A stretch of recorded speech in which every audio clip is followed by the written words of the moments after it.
السلام عليكم ورحمة الله وبركاته.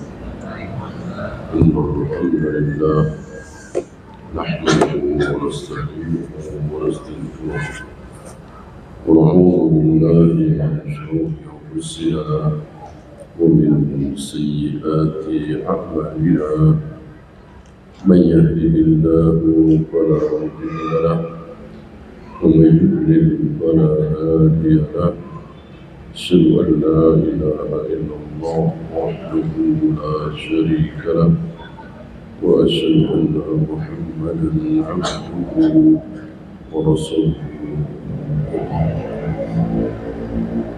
Kita sampai hadis 19. Wa'an Zir ibn Hubaysh qala, dia berkata, Zir bin Hubaysh ini tabi'i, tidak bertemu dengan Nabi tapi bertemu dengan para sahabat. Ataitu Safwan ibn As-Sam, aku datang menjumpai Safwan bin As-Sam.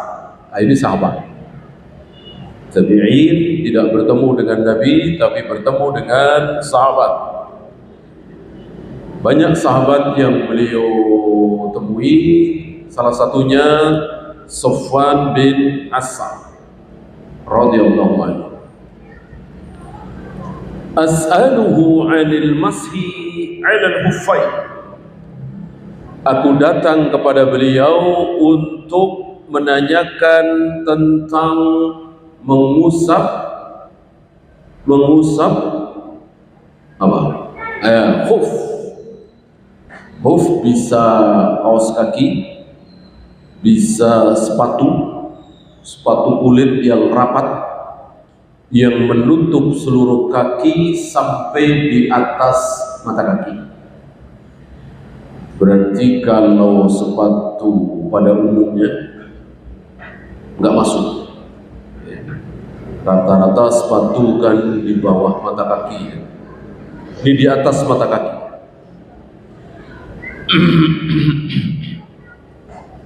Nah, itu ada syariatnya. Ada syariatnya. Apa? Tidak usah dilepas ketika wudu.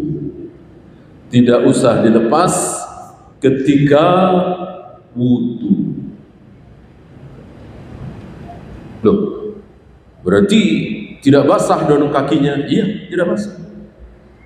Sahkah wudunya? Sah. Sah, ada syariat tersendiri. Dengan syarat sepatu itu dipakai, khuf itu dipakai, kaos kaki itu dipakai dalam keadaan punya wudu. Jadi wudu dulu seperti biasa. Wudu seperti biasa, antum tahu ya. Setelah wudu kemudian memakai khuf. 2 jam kemudian atau 3 jam kemudian kentut atau kencing, kan batal. Mau sholat kan wudu lagi, wudu biasa, tapi khufnya tidak usah dilepas. Berarti kakinya tidak perlu dibasuh. Khufnya cukup diusap. Berapa kali? 1 kali. Atasnya apa, bawahnya? Atas. Di sini ucapan Ali bin Abi Thalib. Lau kana ad-dinu bir-ra'yi, seandainya agama itu harus masuk akal, semua syariat agama ini harus masuk akal, tentu mengusap khuf itu bawahnya, bukan atasnya. Di mana-mana khuf, kaos kaki, sepatu yang kotor pasti bawahnya, bukan atasnya. Kenapa yang diusap atasnya? Ini menunjukkan bahwa syariat Islam tidak harus masuk akal. Tidak harus bisa dicerna oleh akal. Lihat sebagian saudara-saudara kita dari kaum Mu'tazilah, Ahlul Kalam mengatakan, nggak masuk akal. Ayat ini nggak masuk akal. Hadis ini nggak masuk akal. Ya betul nggak masuk akal. Terus nggak mau terima, mentang-mentang nggak masuk akal. Jauh-jauh ke Mekah, habis puluhan juta, sampai sana suruh lempar-lempar jumroh, mencium Hajar Aswad, itu nggak masuk akal juga. Yang masuk akal itu uang puluhan juta berikan saja kepada fakir miskin. Itu lebih masuk akal. Apa kita tolak syariat haji, umrah? Ya. Tahulah kita dari sini bahwa ketika Allah mensyariatkan ibadah ini, dari mulai tayamum, wudu, adzan, qomat, salat, ruku', sujud, tawaf, sa'i, tidak harus masuk akal. Masuk akal nggak masuk akal, kita harus sami'na wa ata'na. Allah membuat syariat Islam ini tidak minta izin dengan akal kita. Masuk akal nggak masuk akal, Allah nggak peduli. Ya.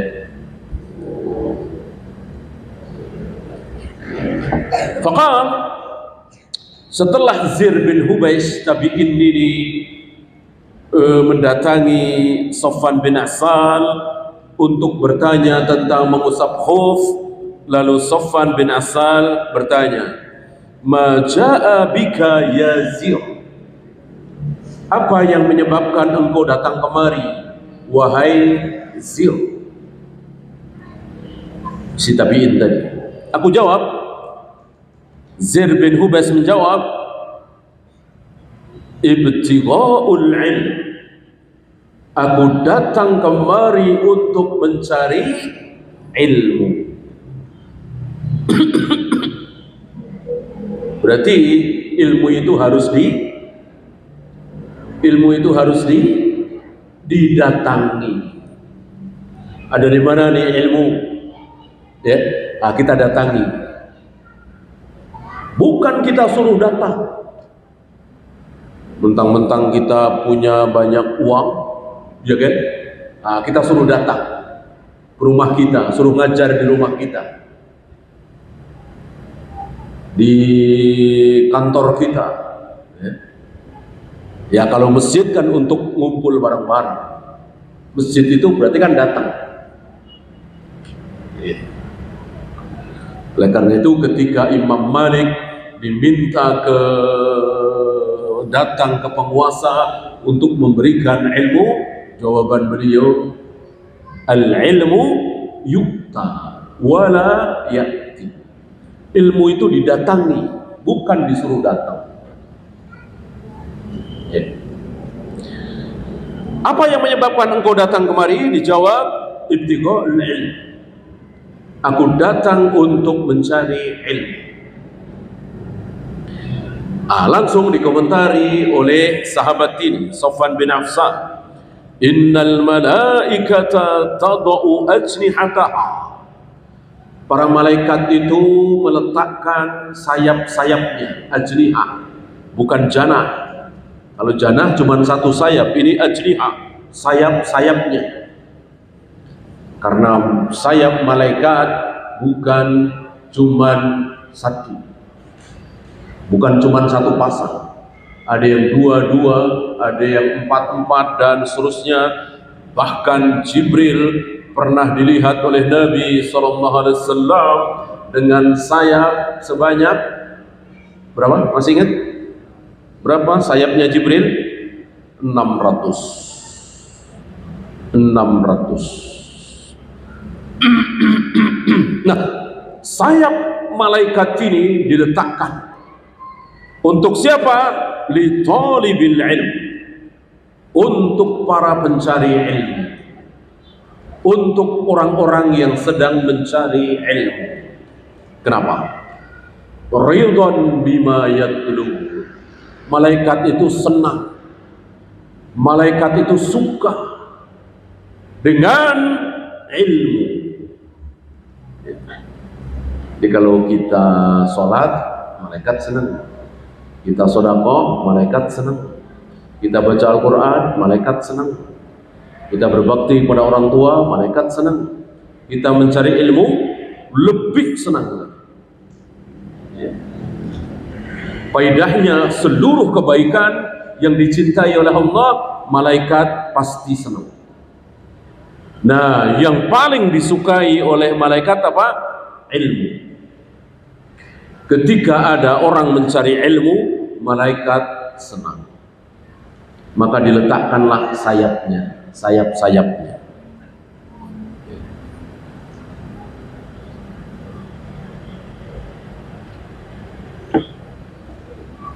Fakultu, aku berkata, siapa di sini yang meriwayatkan hadis ini? Sofwan bin Asal apa Zir bin Hubais? Ya, Zir bin Hubais, si tabi'in yang meriwayatkan hadis ini.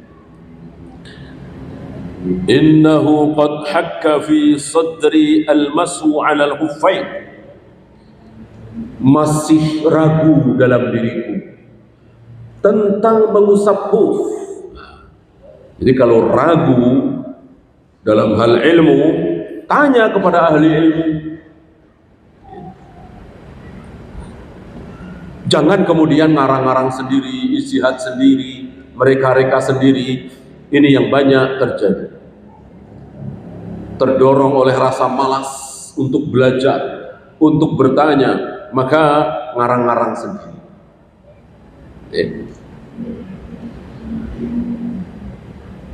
Nah, masih ragu dalam diriku tentang mengusap khuf itu. Ba'dal ghaiti wal bauli, yaitu setelah buang air besar dan buang air kecil.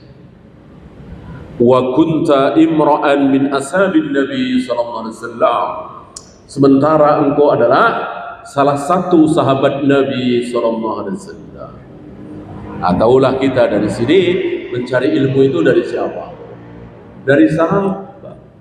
Karena sahabat itu ilmunya pasti dari Nabi sallallahu alaihi wasallam. Nabi dari siapa? Jibril. Jibril dari siapa? Allah. Berarti kan aman. Jalurnya, sanadnya aman. Dari sahabat, dari Nabi, dari Jibril, dari Allah. Ya.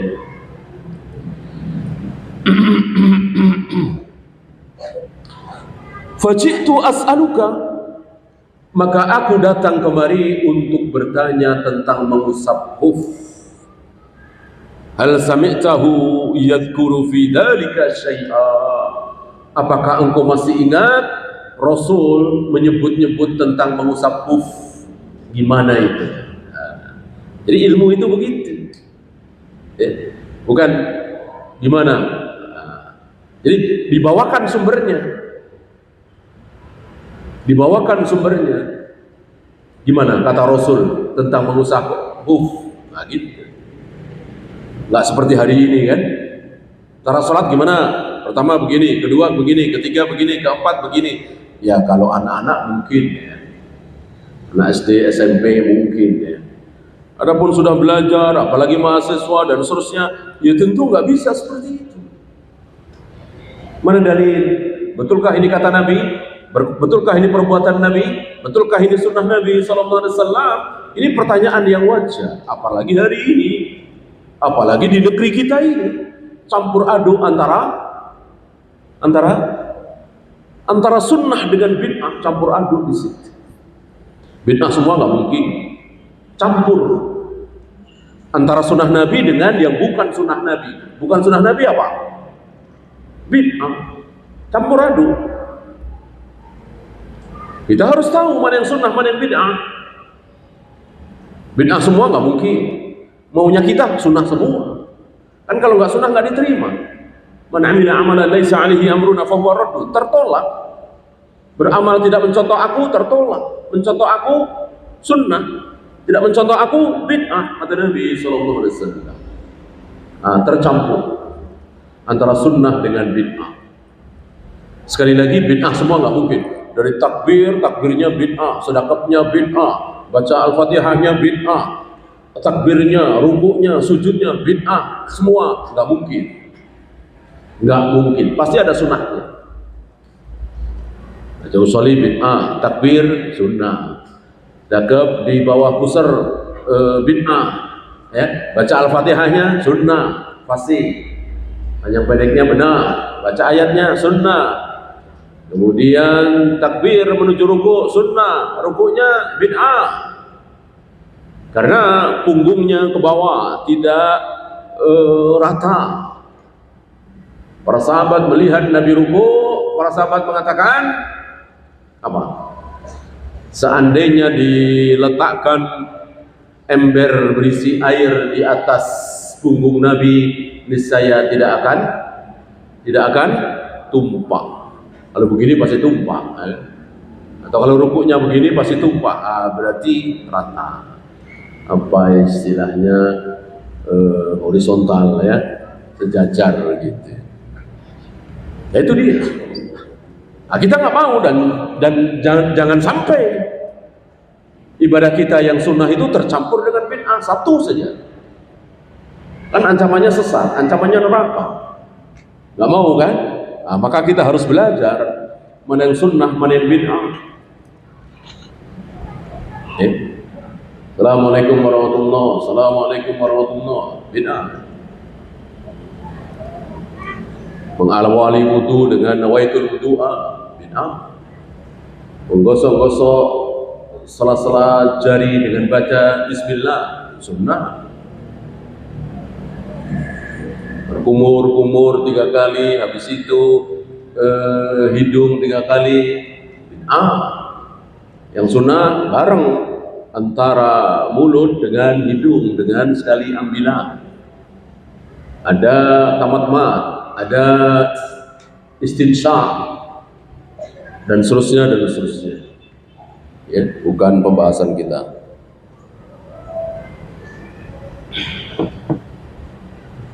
Naam, ya.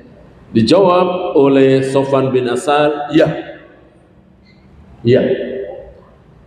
Kana ya'muruna idza kunna safaran. Beliau Rasulullah SAW menyuruh kami, memerintahkan kami saat kami safar atau musafirin, dalam keadaan musafir.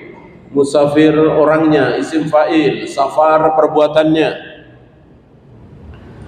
Alla nanzi'a khifafana, untuk tidak melepas huf kita, untuk tidak melepas alas kaki kami. Salasata ayyam, 3 hari 3 malam. 3 hari 3 malam. Ya. Kalau safar. Kalau mukim, kita di dalam kota nih, di Pamulang, nggak kemana-mana, cukup sehari semalam. Kalau safar, 3 hari 3 malam. 3 hari 3 malam tidak membuka khuf, tapi sholatnya sah. Setiap kali wudu, khufnya tidak dibuka. Bagi kita mungkin ini sepele, bahkan ngapain, ya buka aja, ya. Mungkin kita belum pernah tinggal di negeri yang suhunya 5 derajat misalnya, atau bahkan 1 derajat, atau di bawah 0 minus, kita belum pernah, kan? Nah, inilah Islam. Islam bukan hanya untuk negeri-negeri yang iklimnya tropis seperti kita, tetapi juga untuk negeri-negeri yang dingin. Ya, saudara-saudara kita yang tinggal di negeri yang suhunya minus senang sekali dengan hadis ini, bersyukur sekali dengan hadis ini. Kita barangkali biasa saja, mungkin kita jarang mengamalkan satu sunnah ini. Nah, saudara-saudara kita di sana luar biasa. Inilah Islam, menunjukkan bahwa Islam betul-betul sempurna, bukan hanya untuk satu negeri, 2 negeri.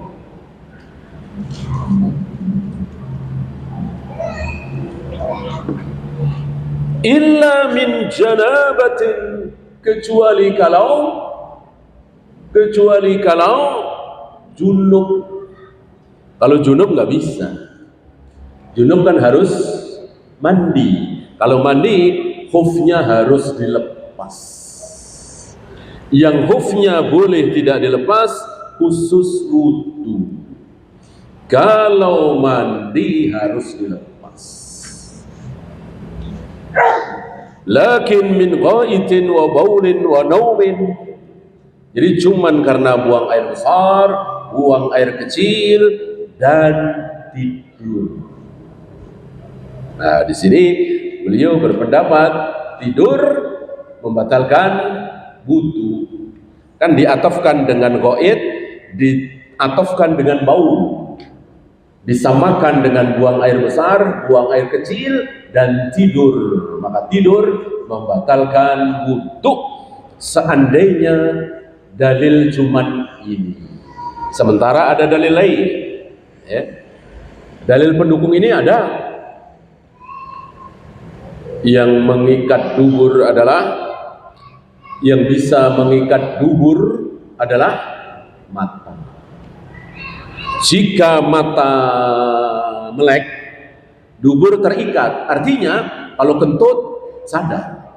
Tapi ketika mata tertidur, dubur tidak terikat. Artinya dia kentut, dia nggak tahu. Nah, ini pendukung, ya. Sementara ada riwayat para sahabat menunggu Nabi datang untuk mengimami sholat Isya. Ya, kalau di kita mungkin azan jam 7 atau setengah 8, ya, sampai jam 8 nggak datang-datang, jam 9 Rasul nggak datang-datang, jam 10, jam 11, sampai tengah malam atau hampir tengah malam, mungkin setengah 12 atau jam 12 Rasul baru datang. Ketika Rasul datang, para sahabat langsung berdiri untuk sholat. Nggak ada yang wudu lagi. Padahal yang meriwayatkan hadis itu ada kalimat yusma'u ghadituhum. Terdengar dengkur para sahabat. Jadi para sahabat sambil menunggu Nabi keluar untuk mengambil sholat itu, duduk bersila sambil tertidur bahkan mendengkur. Terdengar dengkurannya. Tentu Nabi tahu, ya. Kalau Nabi nggak tahu, Allah tahu. Nggak mungkin Allah biarkan, ya. Tentu akan turun ayat memerintahkan kepada Nabi untuk menyatakan bahwa mendengkur saat duduk, ya, batal wudunya, harus wudu lagi. Nggak ada. Menjamak dua hadis ini, maka tidur tidak batal apabila dalam keadaan duduk yang sulit atau hampir tidak mungkin kentut. Adapun berbaring, tentu yang sabda Nabi tadi, ya. Jadi beda antara tidur berbaring dengan tidur duduk. Berarti bukan karena tidurnya, batalnya bukan karena tidurnya, tapi karena tidur lalu nggak sadar kalau kentut. Jadi kentutnya bukan tidurnya.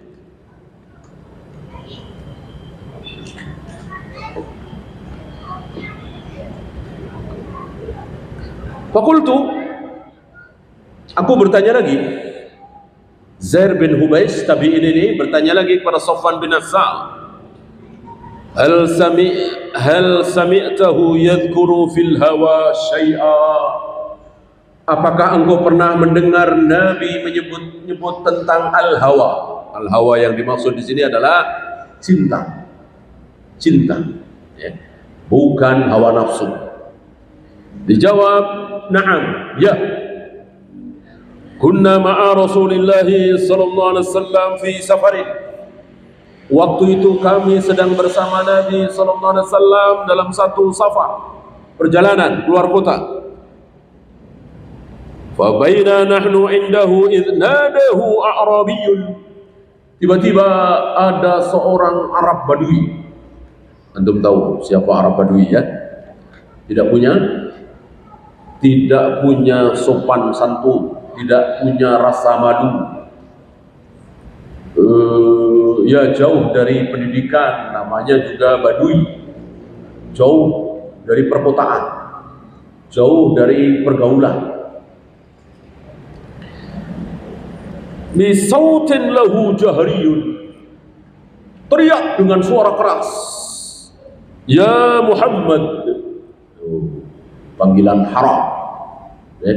Ya Muhammad, panggilan haram. Yang halal apa? Ya Rasulullah, ya Nabi Allah. Minimal kunyahnya, ya Abul Qasim, itu minimal. Ya Muhammad tidak boleh.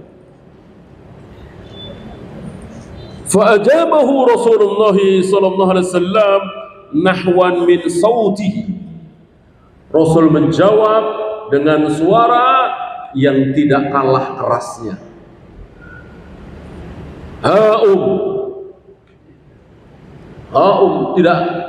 Tidak kalah kerasnya, sama-sama keras. Mungkin Nabi lebih keras. Pertanyaan, ngapain Nabi ikut-ikutan orang Badui keras? Justru karena Nabi sayang sama orang Badui ini. Sebab kalau Nabi suaranya lebih rendah, lebih lirik, lebih kecil volumenya daripada Arab Badui itu, maka si Badui ini apa? Hapus amalnya. Ini luar biasa. Allah berikan hak yang sangat besar pada Nabi sallallahu alaihi wasallam. Siapapun yang suaranya ketika ngobrol dengan Nabi kok lebih keras dari suara Nabi, hapus amalnya. Ya, begitu di surat Al-Hujurat ya.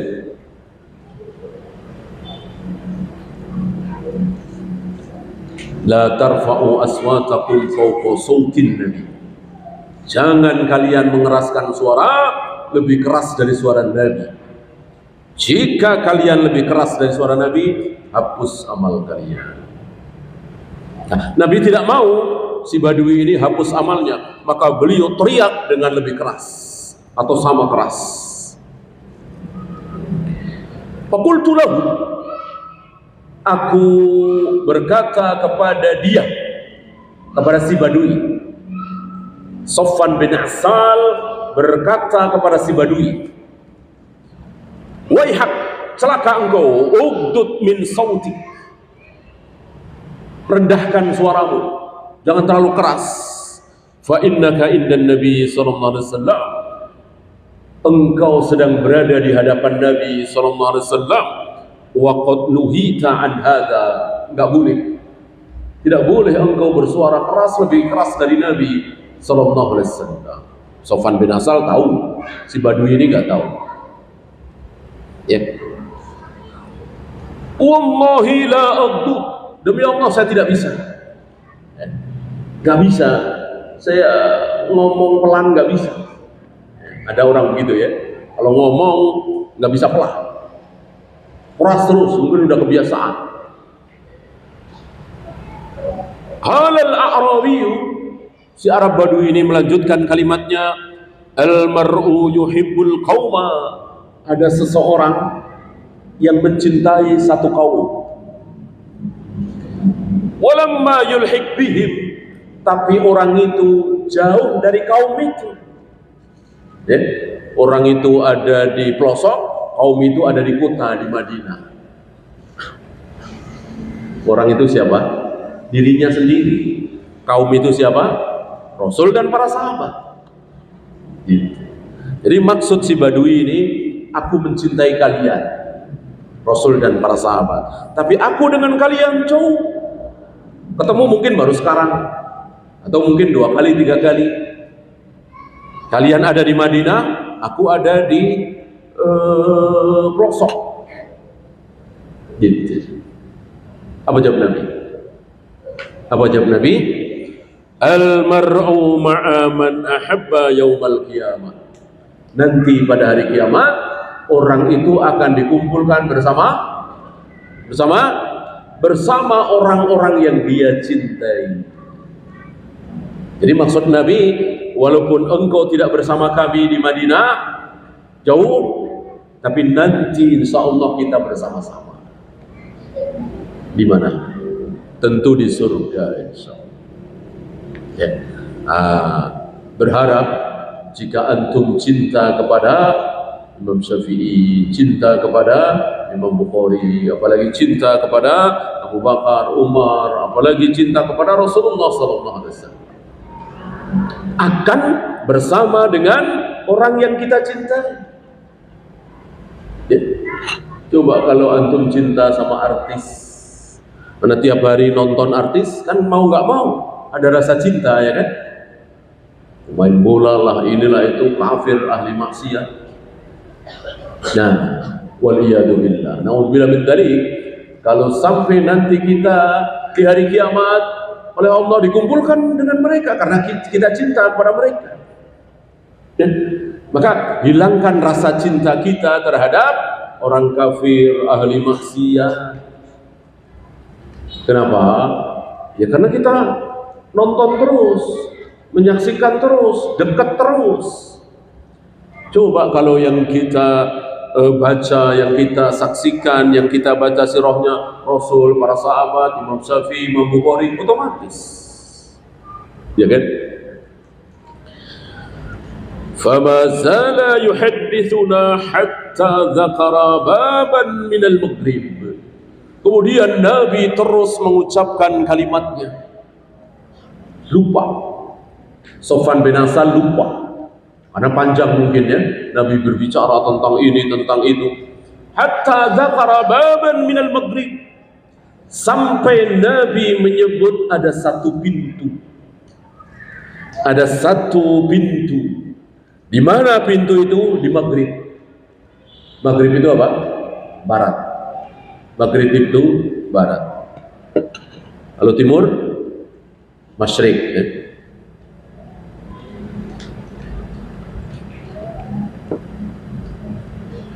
Masiratu irdihi atau yasirur rakibu fi irdihi 40 atau 70 aman.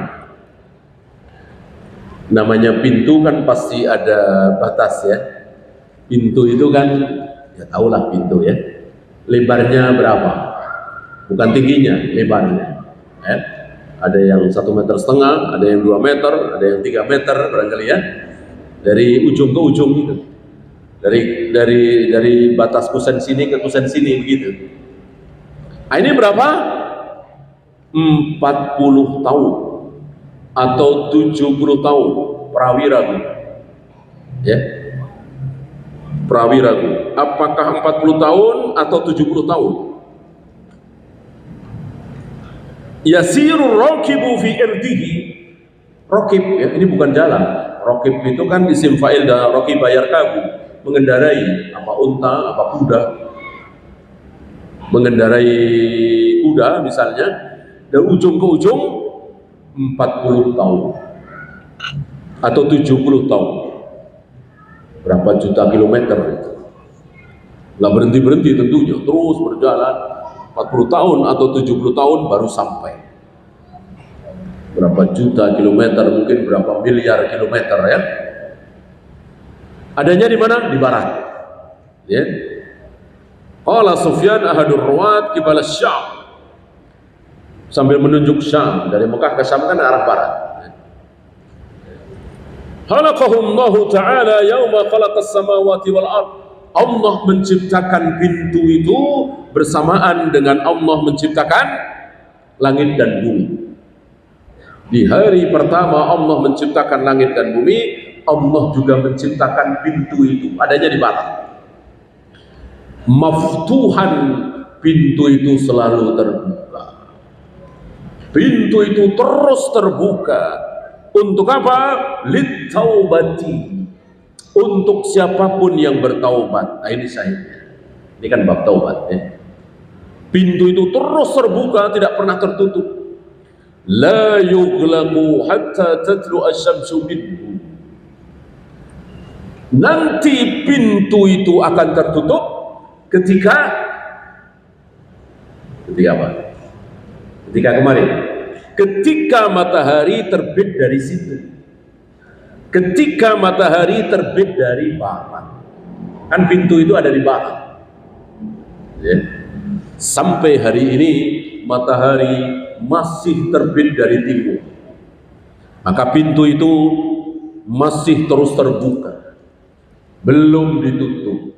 Kapan ditutupnya? Nanti ketika matahari terbit dari situ, dari barat.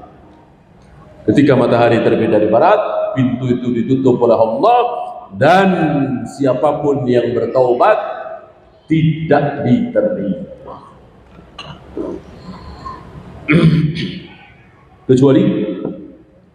Kecuali yang sudah beramal soleh sebelumnya. Kemarin sudah kita bahas. Kemarin sholat, puasa, baca Al-Quran. Begitu matahari terbit dari barat, masih sholat, puasa, baca Al-Quran, maka masih diterima. Kemarin nggak pernah sholat, begitu matahari terbit dari barat, baru sholat, Allah nggak terima. Paham ya?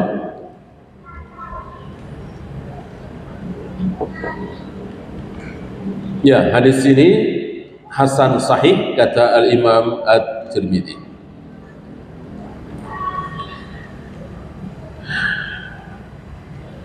Saya bacakan beberapa fawaid.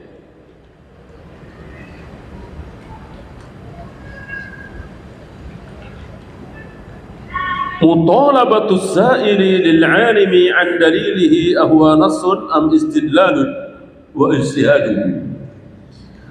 Seorang pencari ilmu boleh bertanya kepada seorang alim, apakah jawaban itu dalil berupa nas atau ijtihad. Nah, berhak. Maaf Pak Kiai, ini dalil apa pendapat Anda? Nah, boleh. Bukan kurang ajar itu. Ya. Dan beliau harus jawab. Kalau dalil jawab dalil, kalau ijtihad ya jawab ijtihad. Allahu.